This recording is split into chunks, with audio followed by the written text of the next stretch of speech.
Shields up, Iron Breakers. Rurikhan here coming at you with another video. Welcome back to Monster Hunter Rise Sunbreak. Now, over the last couple of days, there's been a breadth of new information come out on Sunbreak in the form of content creator videos. Now, I believe that this was the result of a special event that Capcom held at their offices around the world. So this was pretty much limited to content creators that happen to live near a Capcom office.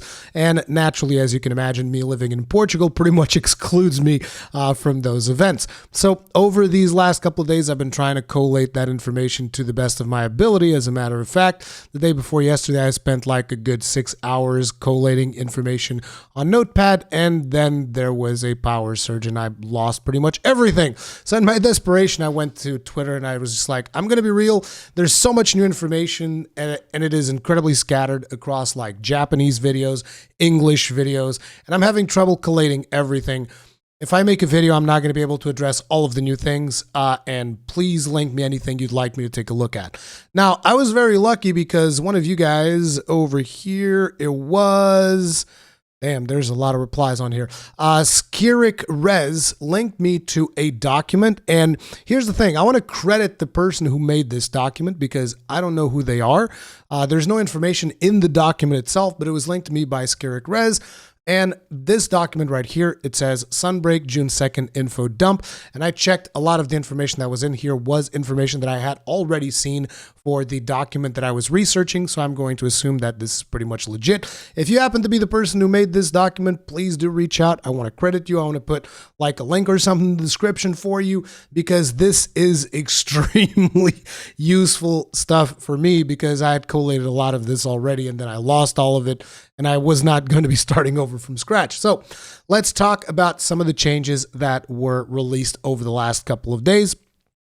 And there's some timestamped videos here as well, which I will be able to give you guys some more context into the stuff that is being discussed. So, number one, Lagiacrus is not going to be in the game. This was actually in an IGN article, and one of the reasons as to why Lagiacrus is not in the game, this was already discussed back in Monster Hunter World.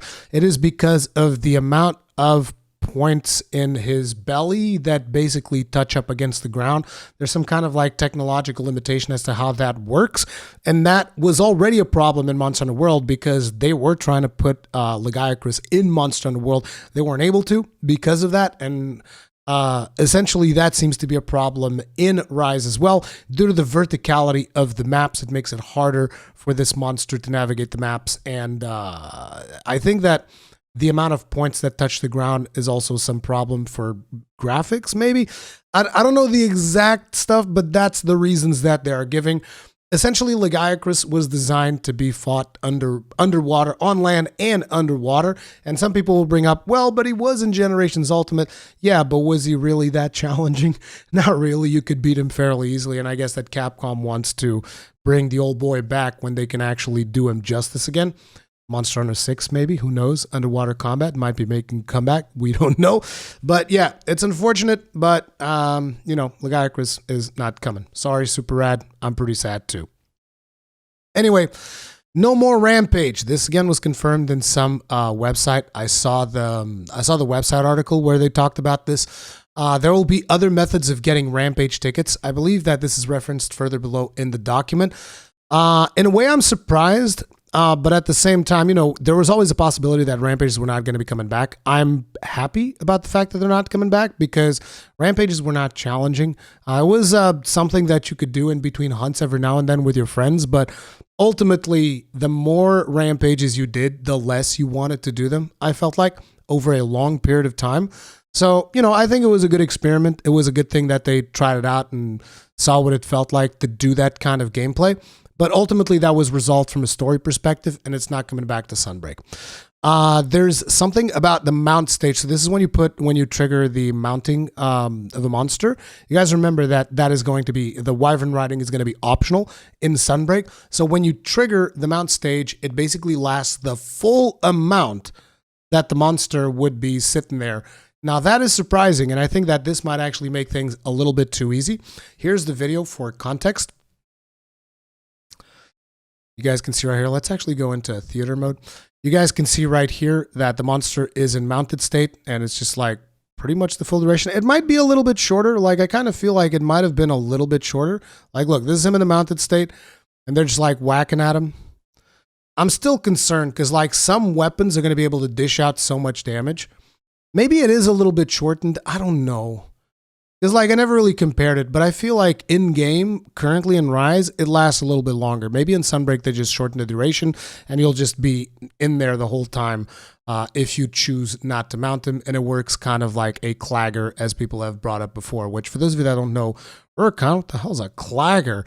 A clagger is essentially something from Monster Hunter World, which was monsters would get exhausted and then you would throw the clutch claw, and then you would just jump off the monster. The monster would be staggered a little bit longer, so it's clagger. Anyway, then we have, there's no limit to how much you can skill swap. Yep, this was confirmed in, I mean, this was already the suspicion that I had pretty much since the May event where I said there was no cooldown, there was no wire bug usage, there was no nothing, so you can basically skill swap whenever you want. And on top of it, whenever you skill swap, there's the skill swap switch skill swap, whatever the hell. You guys get the idea. Whenever you swap your skills, there's the evade that you can do. There also appears to be no limit to the amount of times that you can do that. And on top of that, there's a disgusting amount of invincibility frames when you do the switch skill swap evade. You guys are wondering, Rurikhan, how you know that? I've talked about this in a video, but if you guys go watch the Chargeblade weapon showcase, you can see that at one point, dude just like evades backwards and he dodges not one, but two swipes that totally connected. Two Gosarag swipes that would have totally connected get completely ignored, which means massive amounts of iframes. We're talking absolute evasion levels here. The problem is, obviously, there's a little bit of an animation between the moment where you do this and you actually get the invincibility frames, but still, this is going to be extremely powerful. Another interesting thing was that Gaijin posted this on his Twitter that I saw it yesterday, but basically there's like a video of somebody dodging evade, doing the switch skill evade thing, and it looked like with the gun lance, there's a guard point afterwards. Not exactly sure how that's going to work because that video was just like a little GIF thing. But yeah, like I said, there's a lot of information spread throughout all of the internet. There's a lot of stuff to talk about when it comes to that. Ruby Gold Wire Bug don't actually give you an extra wire bug. I'm not sure why. I'm not sure if people were expecting that because it was already told this is just a mounting buff.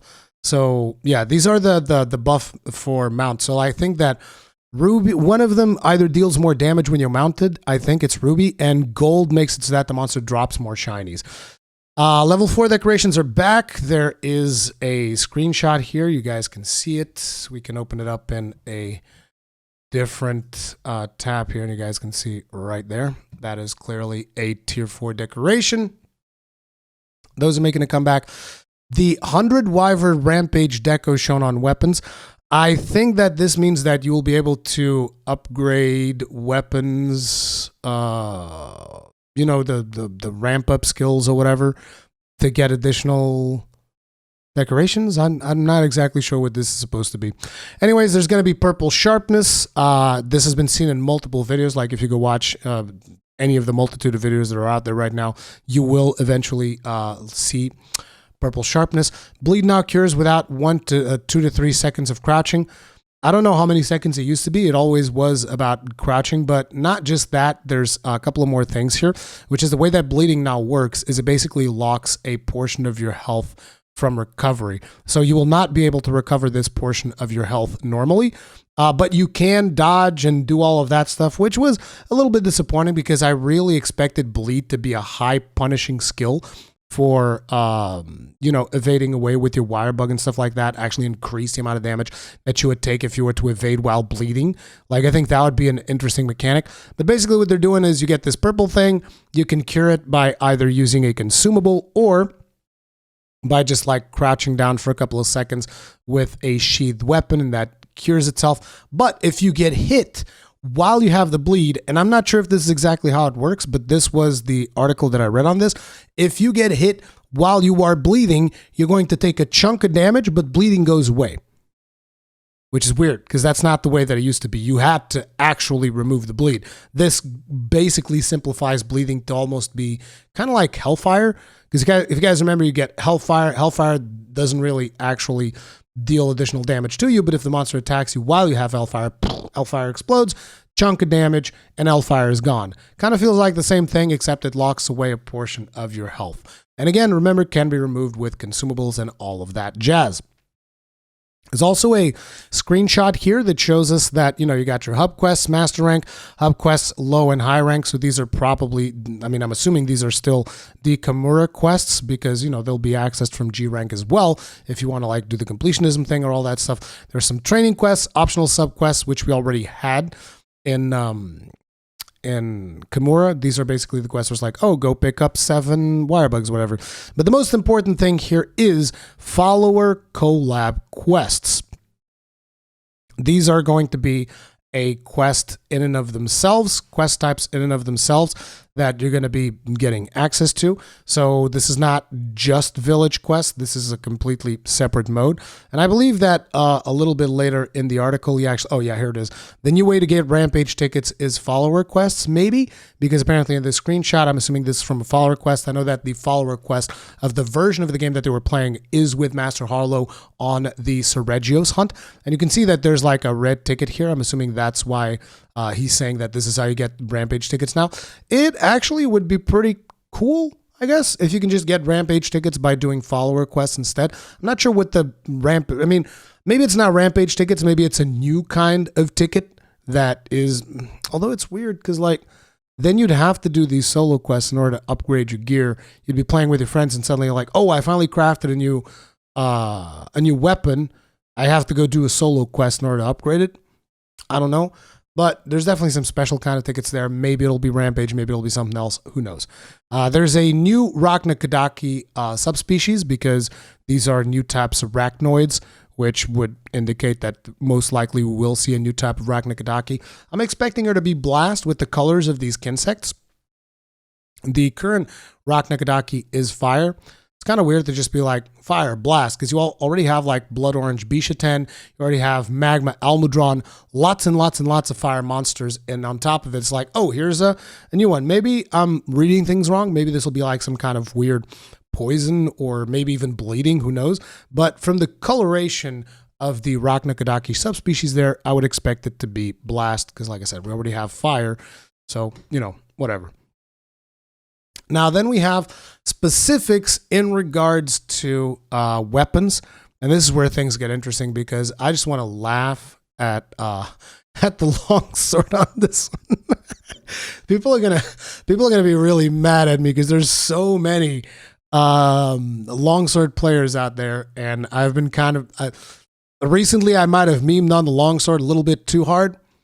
But, oh crap, I keep forgetting that I'm not supposed to do it like this. Let's go like this. But basically, whenever you go up against the corners of Harvest Moon, you get knocked back. So Harvest Moon comes with a serious penalty. Now, I'm curious as to whether the monsters are stuck in here with you, because I've seen footage of them using Harvest Moon, and you could see pieces of Silkbind attached to the monster. I'm not sure if that's because the monster was mounted, if it was something else, or if it was because of the Harvest Moon that also sticks the monster in the circle with you. Again, not sure how that's going to work out. And considering how traditionally obnoxious the longsword has been as a weapon, because it's the friggin' Tripmeister. I know a lot of people are going to say, just use a brace deco. And notice that I'm talking about the history of longsword. Brace decos weren't even in the game a couple of iterations ago. I think there might have been a food skill that could have potentially give you a similar effect to brace, but I don't even remember. But brace decorations were introduced with World, I think. Not 100% sure, don't quote me on that, but in previous games, there actually wasn't a way to deal with longsword flinching. You just had to hope that the longsword user would be reasonable enough to go to the back of the monster and attack the tail.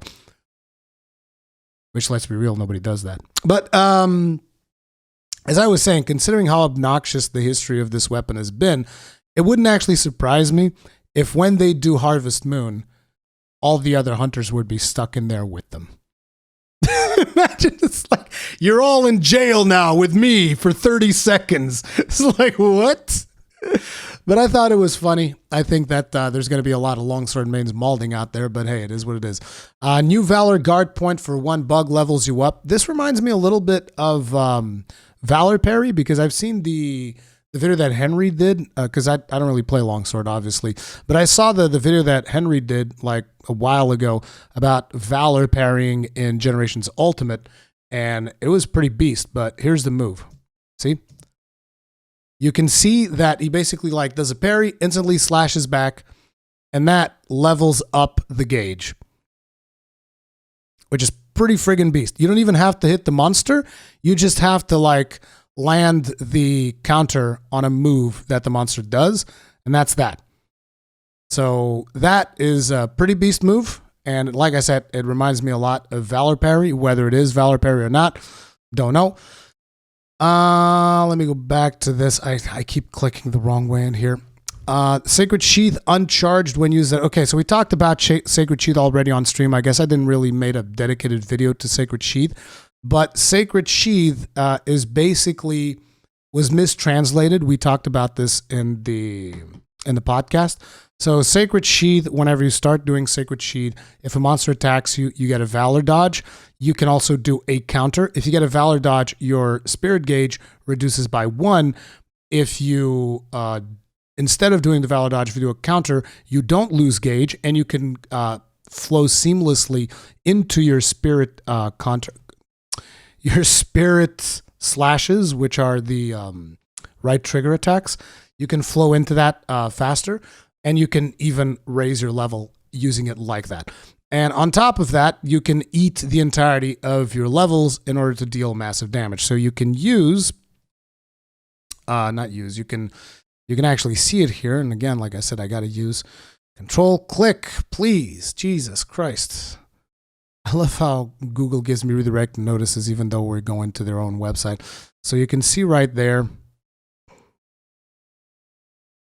that is from Valor Sheathing. Let me actually scroll back a little bit more, because then you guys can see the Valor Sheathing. So here comes the Valor Sheath. Wait for it. Did I go? Yeah, there it is. Valor Sheath with a counter, recovers and goes straight into your Spirit Slashes. Now this, I believe, is also a different Spirit Slash combo. I don't know if he mentions it here, but I believe there's another one. There was already a different one in Rise, and I think they're adding a third one, which also gives you an idea of how much every weapon is getting, because I know we all meme on Longsword gets everything, but let's be real, every weapon's going to get a ton of new moves. So every weapon can expect to get new combos and stuff like that, very much like the Longsword. At least that's what I would expect. And then it also tells you there's a, oh God, I can't click this thing properly. There's also the fully charged Sacred Sheath right here, which you can see completely eating up your gauge. Watch it charge up. And according to Longsword use, because I've been seeing some Longsword videos in regards to this, people were saying that in this build, at least because, you know, when it comes to these types of builds, there's limits in the amount of skills that people have available to them and whatnot, but people were saying that Sacred Sheath was dealing more damage than Helmbreaker with the set of skills that you have in these builds. Now, we don't know if that means that Sacred Sheath will always deal more damage than Helmbreaker, if that is the intended thing, because there was also rumors that Helmbreaker might have been nerfed. It's like, one of the things that I would say is when it comes to the demos, it's very hard to take numbers too seriously because of the fact that you don't have the proper skills equipped in the weapons and whatnot. Even though I think it's important to instantly give feedback on anything that you feel that is wrong when it comes to a demo, numbers are extremely fickle in demos. Like, to give you guys an idea, Gunlance and Iceborne after the day 1 patch was a completely different weapon. Like, not even exaggerating here, it was a completely different weapon in terms of just like damage numbers, everything, because stuff was just not done in a final version of the game before the day 1 patch.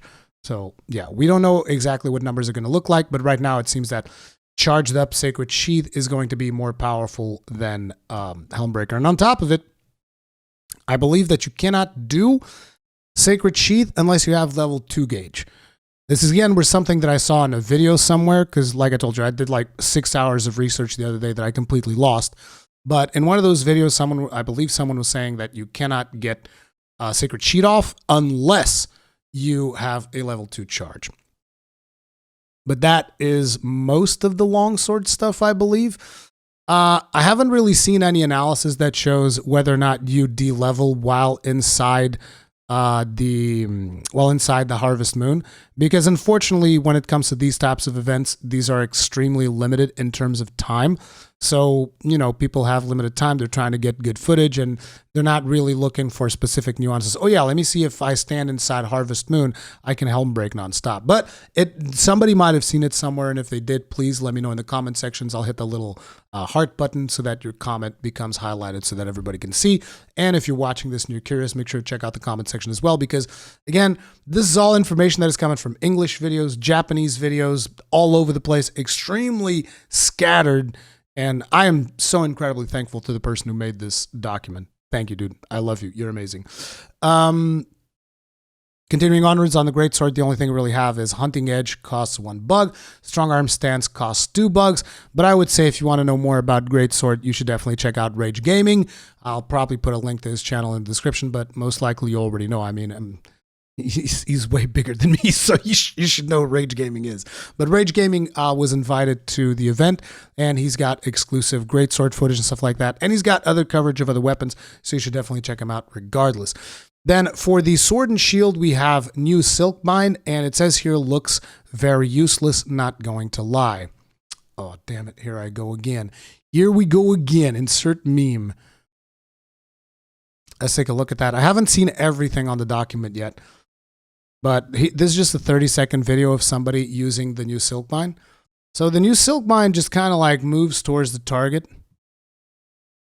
and shield bashes. Now, I think that the point there is there's probably a follow-up to this Silkbind that the person isn't doing. Because, I mean, this can't just be it, right? This can't be the entirety of the Silkbind. It's just like the person is doing the Silkbind, does like 92 damage. It appears to be a shield bash at the end of the Silkbind. And like I said, I think that there's a follow-up that this person is not doing, because the Silkbind, it can't just be that. So it's probably some kind of a gap closer, for like a ground version of Falling Shadow. So it probably allows you to follow up with maybe like an uppercut or something, or more shield bashes, or maybe it allows you to organically transition into Perfect Rush or something like that. I would expect that is what that particular move does, but I'm not sure. Then we have here, Drill Slash still requires you to hit a weak spot, 45 hertz or more. What? 45 hertz? Not sure. What? Oh, 45 hit zone or more for it to work. Really? This stuff is in Japanese, dude. I'm not going to be able to understand any of this. But I don't think that makes a lot of sense. I think you should be able to do Drill Slash just fine. That's kind of weird. And again, I actually had been to that article and I saw it in a Google Translate, but it was terrible. I couldn't understand most of the stuff that was being said there. Now with the gun lance, new Wormstake movement value buff. This is the melee buff. Lasts for 30 seconds and it doesn't reset when you sheath. So I know that Chaos Slayer already made a video on this. I already watched Chaos Slayer's video. He's extremely optimistic in regards to this particular buff and everything else that the gun lance is getting. And I am extremely hesitant. For starters, the what's it called? Bullet Barrage actually costs 2 bugs as opposed to 1. Which, you know, I think that the English website said it costed 1 wire bug, but, you know, I always thought 1 wire bug feels very little for a move that does all of that. And the problem with the fact that it costs 2 bugs, it means that you need to, for starters, you're going to definitely want to have Wirebug Whisper. You already kind of need Wirebug Whisper in Rise if you really want to take full advantage of the gun lance, because you get stuck in a lot of positions where if you do not have Guard's Edge up, you're going to get comboed, and there's really nothing that you can do about it. So Wirebug Whisper is already an extremely valuable skill for the gun lance. On top of it, obviously, you're going to need a evade extender because for some strange reason, gun lance doesn't get to move, whereas longsword gets a longer evade than most of the other weapons. And if you don't believe me, feel free to test it, because I think that that's actually something a lot of people don't know. Longsword has a longer evade than most weapons, but regardless of that, right? So you already kind of need Wirebug Whisper to make things run somewhat smoothly with a gun lance. If you want to be able to do Bullet Barrage and actually buff it with Ground Splitter, you are definitely going to need to, for starters, have a loadout, like a switch skill loadout, that is going to have Ground Splitter and Erupting Cannon. And then you're going to want to have to swap out of that into whatever other loadout you have that's going to include Bullet Barrage. And you're going to have to wait for the wire bugs to come back up, which is why I want Wirebug Whisper so that they recharge faster. On top of it, you'll probably want to have a Palico with the Wirebug skill, which was something that I already valued a lot back when I started playing Rise, but then I kind of fell out of it because Bombardier Palicos are so much fun.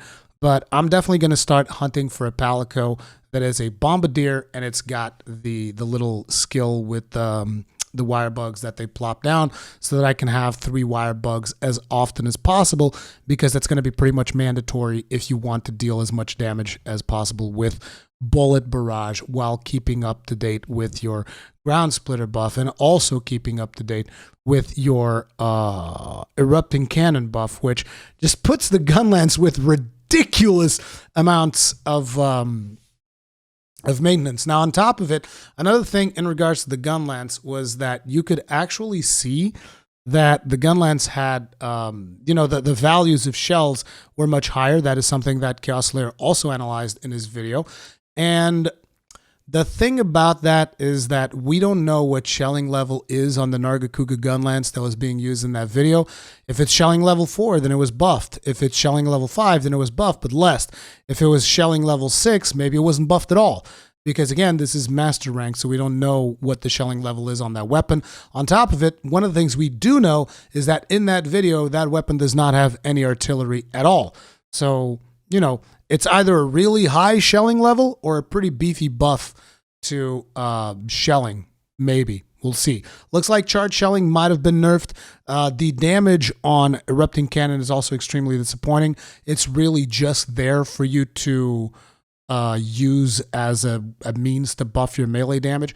Let's hope that we don't get a 20% damage nerf on the gun lance to make up for the fact that we get Erupting Cannon and now we have extra maintenance. Let's hope it's actually just a buff as opposed to nerfing the weapon, but I don't know. I'm not particularly optimistic. And on top of it, if you consider all the things that we talked about up until this point, there was the guys over at VJump made a mistake where they thought that Hail Cutter was going to cost 1 bug, but it doesn't. It's still going to cost 2. And if you think about it, it's like Hail Cutter is going to be useless. Why would you want Hail Cutter? Like the new move, Bullet Barrage, literally reduces the gauge to nothing in a second. It reduces your Wyvern Fire cooldown in a second to nothing so that you can do the Bullet Barrage move. So it's like Hail Cutter doesn't matter unless it does something completely different, or unless for some strange reason they're going to be like, well, Hail Cutter now deals 500% more damage from melee. So it's just going to be one big chunky melee hit. Or maybe Hail Cutter will synergize with Erupting Cannon in a special way where it says like, hey, if you use Hail Cutter while under the effects of Erupting Cannon, then your melee damage increases tenfold or something like that. And even then, it's going to be an extremely situational thing to use, because the damage of Hail Cutter has always been pathetic. It's just like, I'm sorry. I can't take the damage of Hail Cutter seriously. Like, yes, I used the skill, but I mean, it was a meme. Let's just be real. Hail Cutter has always been a meme. So yeah, I'm still very much considering maining Switch Axe, depending on what the performance of gun lance is going to be like in mastering. But we'll have to wait and see when I actually get my hands on the game. Then we have here Hammer. Impact Burst has Hyper Armor.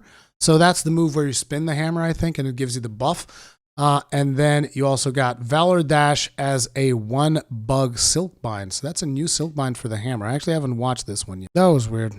I don't know what that is. Did that change charge as well? No, it didn't change charge. And it did use a wire bug. I don't know. I don't know what that is.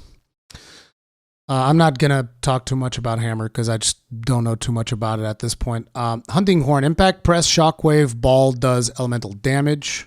I'm assuming this is something that they translated from Japanese. Okay.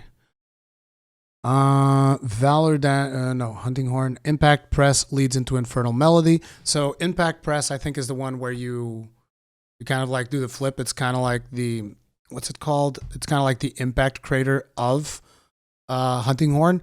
So that can lead into Infernal Melody, means you can follow that up with Infernal Melody, and Impact Press itself has Hyper Armor. A lot of moves are getting Hyper Armor. Light Bowgun, Mech, Silkbind Shot, new Silkbind Mini Wyvern Heart. Silkbind Glide into Wyvern Blast, cost reduced from 2 bugs to 1. This was the one where he just kind of like moves in and that's cool. That's cool, because I like that move, but it was very expensive. Even though I don't really play Light Bowgun that much. Yeah, you can see the... Is it shooting wire bugs? Because it's blue. No, wait. The wire bug is hovering while he's shooting. Kinda. I guess the wire bug, the wire bug is in the arm. No, there is a wire bug hovering. See? That was weird. But yeah, it's a cool thing. You got Wyvern Heart if you like. On Light Bowgun. Wyvern Heart wasn't on Light Bowgun. That's really cool. Chargeblade. Poop. I don't think Chargeblade's going to be that bad. But the showcase was not particularly good. Charge Sword now lasts 60 seconds. And new aerial Silkbind attack. Oh yeah, I saw this one. This one's a good one, dude. This one's a good one. Check this one out, guys.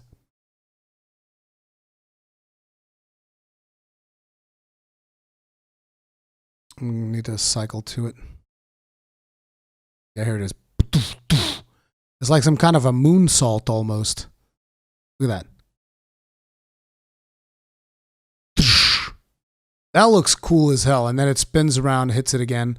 It looks like it pops files on its head as well, which is really cool. I wonder if you can pop files, like if you can apply files using Firing Pin, because Firing Pin actually lasts a ridiculous amount of time. I believe in the V-Jump article, again, if the translation was correct, it was saying something like the firing pins did not explode for 2 minutes and 40 seconds at least, and then they exploded because they detonated them. But that's impressive. If it lasts like over 2 minutes, firing pin, you can just really stack a bunch of them and then just unload them all at once.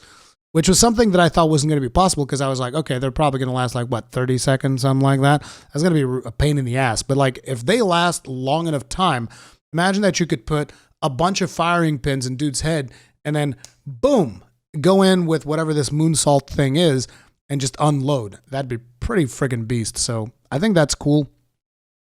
But yeah, the new aerial Silkbind attack for the Chargeblade looks amazing. I think that a lot of people might have not seen this one yet, which is really cool. By the way, I'll link this document in the description of this video.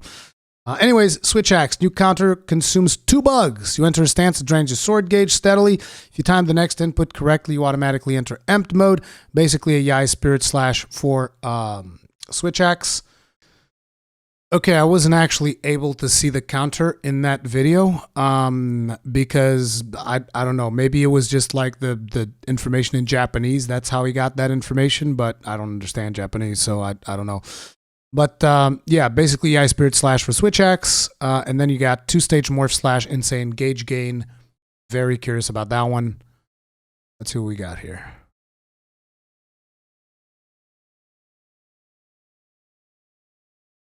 Whoa. Okay, she fully drained it.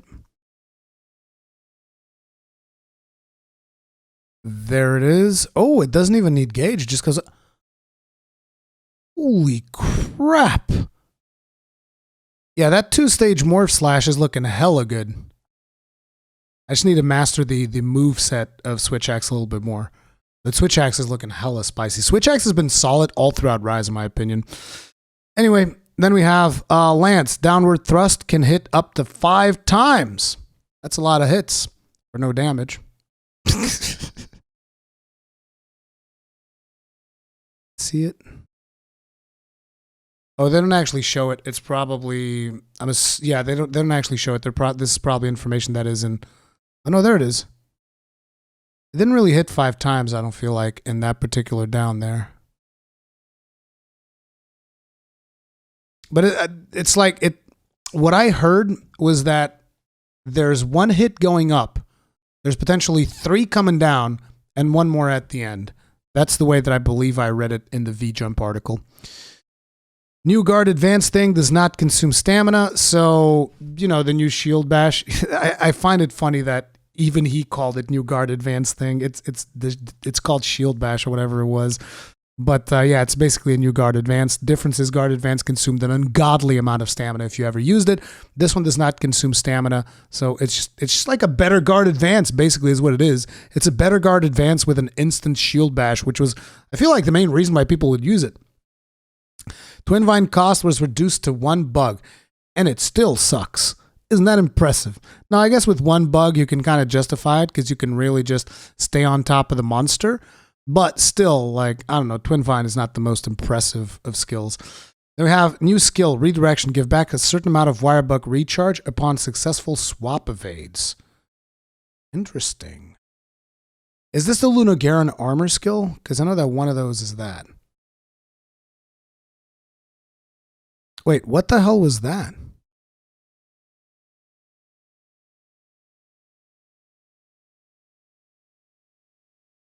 That's a Valor dodge right there. What? Did that even use a bug? It doesn't even use a bug.